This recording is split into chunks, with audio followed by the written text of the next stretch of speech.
Di sini peran mangrove itu yang udah tebal-tebal itu tuh setidaknya akan menghambat laju derasnya air laut tersebut ke pusat Jakarta. Bahkan yang paling lucu waktu itu pernah nemu ini kasur di sini. Hah? Halo teman-teman, jumpa lagi di Coolest Media on Earth, tempat di mana kita bisa bahas isu sustainability dan ESG di Indonesia. Nah, saya hari ini agak berbeda nih, soalnya kalau biasanya kita wawancaranya di indoor, ini di outdoor yang bisa kerasa banget kan udaranya, hijaunya. Tebak, kira-kira ini di mana? Ya, ini masih di Jakarta loh. Dan sekarang saya juga bersama dengan Mas Andika. Halo. Nah, Mas Andika ini yang ngurus-ngurusin mangrove nih di Jakarta. Mungkin Mas Andika mau cerita sedikit dulu nih profilnya Mas Andika di sini tuh sebagai apa gitu. Halo teman-teman semua. Selamat datang di Taman Wisata Alam Angke Kapuk. Saya Andika Rauli Danang Putra. Kebetulan di sini jadi wakil direkturnya. Buat teman-teman yang mau mampir ke tempat ini dan melakukan penanaman, ayo bareng-bareng bisa kontak aku di Instagram atau kontak adminnya TWA Mangrove juga bisa, dan kami akan mengakomodir semua inisiasi-inisiasi baik kalian untuk melestarikan dan menghijaukan bumi. Itu aja sih paling sih. Oke, Mas Andika, sebelum kita ngobrolin soal mangrove lebih dalam nih, aku pengen tahu, kan aku sempat stalking dikit nih LinkedIn-nya Mas Andika. Oke. Jadi kan Mas Andika ini dulunya sempat ikut sekolah penerbangan pilot ya. Kenapa dari pilot tiba-tiba akhirnya memilih untuk merawat taman mangrove inilah? Simple, sebelum jadi seorang penerbang, aku mulainya semua dari sini. Dulu almarhumah nenek aku menginisiasi program restorasi di sini. Ketika waktu itu udah jadi statusnya Taman Wisata Alam, beliau membentuk sebuah PT. Kemudian PT tersebut mengajukan izin ke Kementerian Lingkungan Hidup yang tadinya kawasan ini merupakan kawasan lahan tambak, perlahan-lahan direstorasi lagi, ditanemin satu-satu bersama teman-teman dari komunitas, pemerintah, TNI, korporat, itu semua diajak untuk menanam di sini. Dan dari tahun 2016 aku mulai cukup aktif, tapi dari kecil udah dicemplungin di rawa-rawa sini. Dicemplungin secara langsung ya? Legit dicemplungin rawa-rawa secara langsung. Suruh nanem lah, apalah, ambil bibitnya. Ya ayo, tapi biasa. Namanya anak kecil kan disuruh kayak gini-gini kadang nggak mau kan. Tapi pas udah turun, nggak mau naik. Selalu ngerasa kemanapun aku pergi nempuh pendidikan atau apapun ya, ini rumah. Waktu beres lulus sekolah penerbangan pun pada saat itu bener-bener lagi awalnya pandemi banget, dan banyak yang kena layoff lah, on hold lah, rekrutmen juga ditahan lah, dan oke, mungkin harus kembali dulu ke rumah untuk meneruskan perjuangan almarhumah nenek. Gitu sih. Tapi so far gimana nih rasanya? Suka gak sih sama dunia alam gitu, outdoor? Lebih dari suka, aku bahagia. Bahagianya karena dari dulu selalu nemu kalau seandainya bermain ke alam atau ke tempat-tempat yang ruang ruang terbuka hijau kayak gini itu menemukan ketenangan di antara kericuhan keseharian tinggal di Jakarta gitu loh. Jadi kayak akan selalu mencari alam untuk menenangkan diri sih. Makanya selalu bahagia di alam. Jadi kebetulan punya rumah yang kayak gini, ya udah I'm willing to melestarikan dan mendevelop kawasan ini. Apalagi di Jakarta ya, tempat yang sangat banyak kemacetan dan keriuhan. Mas sempat bilang kalau ini dulunya tambak ya. Iya. Terus akhirnya direstorasi sedemikian rupa, akhirnya jadi taman wisata mangrove. Susah gak buat merestorasinya? Mungkin karena saya selalu ngelihat ekspresi nenek saya yang kayaknya muanyul mulu. Jadi, sesusah itu sih. Maksud aku juga kebayang lah buat masyarakat yang dulu tinggal di sini dan berprofesi sebagai petambak sudah puluhan tahun melanjut ke generasi berikutnya ini jadi komoditas utama mereka, terus tiba-tiba ada orang yang ujuk-ujuk datang mau ngerestorasi kawasan, nanam lagi kayak gini, pasti kan banyak tuh penolakannya kan.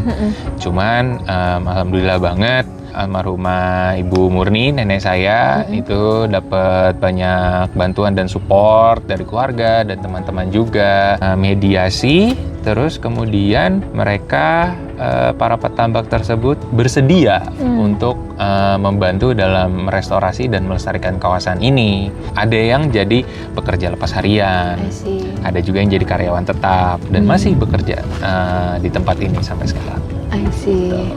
Tapi berarti ini 100% udah jadi mangrove ya? Udah nggak ada tambak ikan dan enggak, udah 100% peruntukannya untuk tempat wisata alam. Oke. Mas, aku mau nanya, kenapa sih mangrove itu penting buat Indonesia? Wah, kayaknya berat ya pertanyaannya. Buat Indonesia ya, buat lingkungan lah ya. Buat lingkungan dulu lah ya, buat kita yang tinggal di daerah pesisir, yang pasti salah satu tanaman penyerap karbon yang paling baik. Yang kedua juga terbukti secara ampuh dapat mengurangi abrasi atau pengikisan pantai.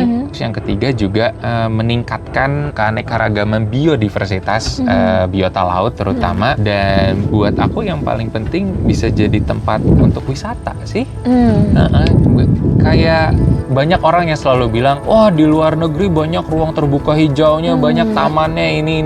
Ya udah, ini ada, main aja ke sini, rasain gitu loh. Dan setelah kamu rasain, semoga aja timbul di hati kamu bahwa iya ya, kalau seandainya beneran bisa ngejaga tempat-tempat seperti ini tuh, bayangin aja Jakarta tuh bakal sedamai apa sih. Dan gak cuma Jakarta, bahkan di tempat-tempat lain pun kayak Bandung, Surabaya, Bogor, atau Kalimantan mana banyak ruang terbuka hijau kayak gini, generasi berikutnya tuh bisa senyaman apa hidupnya gitu loh. Tapi sejauh ini tuh sudah banyak belum sih orang-orang yang udah mulai mencoba untuk menanam mangrove gitu? Alhamdulillahnya udah terbukti banget. Nggak cuma di kawasan ini, di kawasan-kawasan lain pun teman-teman komunitas pun juga suka bercerita dan membagikan seruannya di sosial media bahwa dalam kurun waktu 2 tahun terakhir, 2 tahun terakhir, itu tuh semakin banyak yang nanam mangrove. Nggak cuman corporate ya, tapi teman-teman komunitas dan pribadi juga, NGO, sampai beberapa kali suka kok banyak yang satu keluarga datang ke sini. Awalnya cuman keliling wisata speedboat atau apa, terus di sini bisa nanam ya, caranya gimana? Ya udah, ayo diajak, ada guide-nya juga sama teman-teman staf konservasi. Dan surprisingly pada bersedia turun langsung loh, meskipun ini airnya air rawa gitu kan. Ini dalam gak sih Mas? Enggak dalam. Biasanya cuma 130 sampai 140 cm. Lumayan juga ya, kalau anak kecil mah kayak agak anak kecil ada pelampungnya. Karena tinggal di kawasan pesisir ini juga air laut, jadi ada fase pasang surutnya. Entah pagi, siang, bisa dilihat kok di aplikasi dan banyak situs. Saya pengen tahu, ada berapa banyak sih jenis mangrove di sini? Wah, di sini yang sejati ada 10. Yang asosiasi itu ada sekitar 20. Bedanya apa tuh? Sejati sama asosiasi? Sejati itu tuh yang sudah ada di sini sedari dulu, ya, bahkan sebelum berubah jadi lahan tambak. Asosiasi itu biasanya yang diintroduksi atau dikenalkan dari luar kawasan. Almarhumah nenek aku tuh orangnya yang pecinta tanaman juga, suka banget tuh majalah Trubus kayak gitu-gitu tuh. Di rumahnya juga kebun banyak. Dia pengen ini tuh lebih beraneka ragam. Makanya teman-teman komunitas atau teman-teman para botanis juga bawa tanamannya ke sini. Kalau di Jakarta ini tuh taman mangrove itu sebenarnya ada berapa sih Mas? Dan seberapa penting sih sebenarnya mangrove buat pesisir, daerah pesisir Jakarta? Kalau di daerah Jakarta Utara sendiri, yang pertama di sini TW Angke Kapuk, ada lagi Arboretum, itu tetangga kami langsung di situ. Itu biasanya tempatnya untuk penelitian. Ekowisata mangrove, terus juga ada Suaka Marga Satwa, ada juga teman-teman yang di daerah Marunda, terus yang di pesisir dekat-dekat Ancol, Peluit, Tanjung Priok gitu deh lupa. Itu tuh cukup tersebar sebenarnya. Cuman masih belum banyak kegiatan yang dilakukan di sana. Seharusnya ya kita tuh mulai jangan satu tempat doang yuk. Yuk sepanjang tepian Jakarta Utara tuh mulai ditanamin satu persatu supaya ya nanti akan terlihat sendiri kok air pasang yang mau masuk ke Jakarta itu tidak akan separah sebelum-sebelumnya. Berarti sebenarnya mangrove itu bisa buat ini ya, maksudnya mengurangi, katanya Jakarta berpotensi akan tenggelam karena kenaikan air laut. Jadi sebenarnya mangrove itu bisa membantu untuk menangkal ya. Kelihatannya kalau Jakarta susah ini pendapat nggak apa-apa sih, tapi ini memang pendapat aku pribadi karena teman-teman aku juga ada beberapa yang peneliti, mereka selalu bilang kondisinya itu kayak gini. Tanahnya akan terus menurun, permukaan air laut semakin naik. Di sini peran mangrove itu yang udah tebal-tebal itu tuh setidaknya akan menghambat laju derasnya air laut tersebut ke pusat Jakarta. I see. Itu contohnya kawasan ini aja sih. Dulu waktu nggak ada mangrove dan masih lahan tambak kan air pasangnya terus aja sampai ke di sini. Terus sekarang mulai kerasa ini udah pada tebel, ini udah 25-30 meteran. Perairan yang ada di dalamnya tuh pasang surutnya tuh tidak seganas ombak di pantai pada umumnya. Kalau dulu pernah main ke taman mini atau yang ada market tuh, yang ada kayak kotak gitu, terus anak-anak biasanya ngejeger gitu. Ada dua kan, satu yang nggak ada mangrove-nya di dekat pesisir, terus satu tuh yang ada mangrove-nya. Itu tuh benar-benar kelihatan tuh yang ada mangrove, semakin dia tebel kerapatan mangrove-nya di area pesisirnya semakin aman. Yang nggak ada mangrove-nya itu tuh ombak langsung nyapu ke pemukiman. I see. Comparisonnya sesimpel di situ aja. Kalau pada inget tuh main ke taman mini atau enggak nonton YouTube aja. Gitu. Tuh guys, jangan lupa nanam mangrove. Jangan lupa ya. Dan jangan di sini doang nanamnya, banyak tempat nanam. Gitu. Jalan-jalan ke Jakarta, jangan cuma di mall doang. Waduh. Oke. Nah, Mas, kalau soal tantangan nih, ada gak sih tantangannya buat mengembangkan tanaman mangrove ini gitu, kawasan mangrove ini? Wah, satu sih yang aku masih banyak lihat ketika pengunjung datang ke sini, buang sampahnya sembarangan. Oke, masih. Pernah aku lagi jalan-jalan gitu ya, orang berdua lagi jalan, habis minum gitu, habis itu sampahnya gini dong, shoot. Itu cuman udah ngelus dada aja buang, habis itu nasehatin dan memang mangrove itu fungsinya sebagai barikade ya. Kalau seandainya ada sampah yang masuk dari laut, terus ini ada mangrove, nanti ketika surut mangrove-nya akan nahan. Kalau udah tahu kayak gitu ya jangan ditambahin sampahnya gitu loh. Buang aja ke tempat sampah, emang apa susahnya sih? Kan enak kalau seandainya kawasannya bersih, anak-anak bisa lari-larian bebas. Ketika lagi kayaking di sini atau apa, nggak ada sampah plastik atau apa. Bahkan yang paling lucu waktu itu pernah nemu ini kasur di sini. Hah? Ada kasur di dalam? Kasur, bener Kak, kasur di area sini nyangkut dari mana itu nggak tahu. Dia mau sambil tiduran kali tuh. Waduh, makanya tantangan paling besarnya sejauh ini masih orang-orang yang buang sampah kesini dan buang sampah sembarangan. Yang kedua itu adalah social awareness-nya aja sih. Orang-orang masih ngira tempat wisata alam tuh ya udah kita datang keliling-keliling, foto-foto, and then pulang. Padahal tiap tempat wisata alam itu punya cerita dan makna yang lebih dalam dari itu. Dalam banget. Kayak ya sesimpel tempat ini kan nggak banyak yang tahu dulu ini lahan tambak, di restorasinya gimana. Tahu-tahu mereka mah ah enggak loh, ini kan tempatnya dari dulu udah bagus, gini. Enggak Bu, enggak apa, maaf, ini ceritanya kayak gini. Oh iya, makanya udah mulai banyak tuh disebar cerita-cerita tentang kawasan ini. I see. Kayak gitu. Ada pengalaman yang berkesan gak sih selama menjalankan aktivitasnya sebagai, maksudnya di manajemen TWA ini? Mungkin salah satu yang paling berkesan adalah saya banyak ketemu orang-orang yang hebat. Bukan hanya pangkat, tapi juga orang-orang yang punya pemikirannya tuh yang saya tuh bisa ya ada orang yang mikir sampai sejauh ini, bisa ya ada orang yang mikirin tentang mangrove tuh nggak cukup nanti tuh kalau ketika udah tumbuh besar nanti bisa diolah lagi jadi apa, ada sampai pemberdayaan masyarakat juga. Dan wah, menurut saya itu pengalaman yang kayaknya kalau saya nggak di sini sih nggak dapet deh, mau presiden, mau menteri, luar negeri atau dari dalam negeri. Alhamdulillah udah pernah ketemu dan ada beberapa yang sempat diskusi dan ngobrol langsung gitu sih.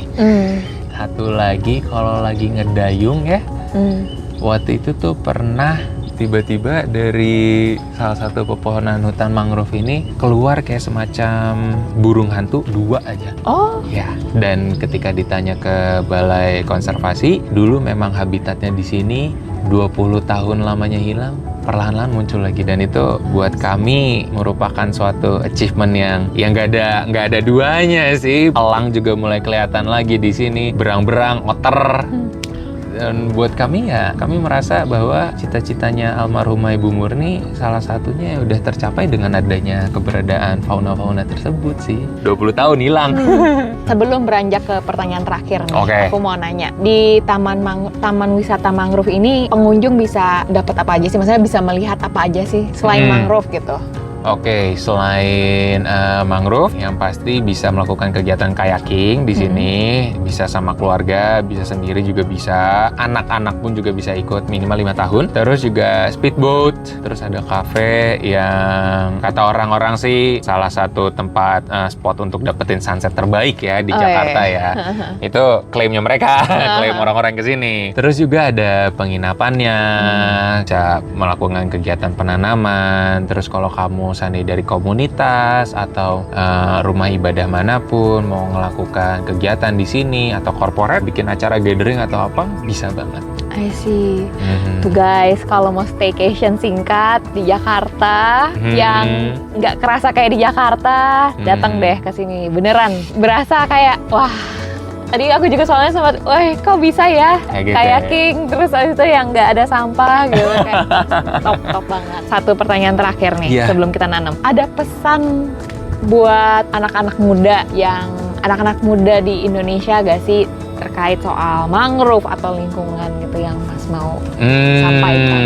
Waduh, paling sih dari aku gini aja, niat-niat baik kamu teruskan dan juga yang pasti sebarkan, lestarikan, dan jangan pernah nyerah deh. Kadang ketika kita lagi ngelakuin sesuatu tuh kayak aduh kayaknya nggak ada result apa-apa nih, aduh ini mah nggak ngasilin apa-apa nih.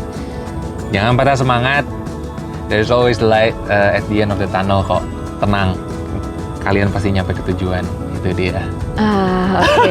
Itu aja sih. Oke, siap Mas. Thank you so much ya Mas. Makasih Kak Cindy, thank you. Oke, yuk kita nanam. Oh, boleh banget.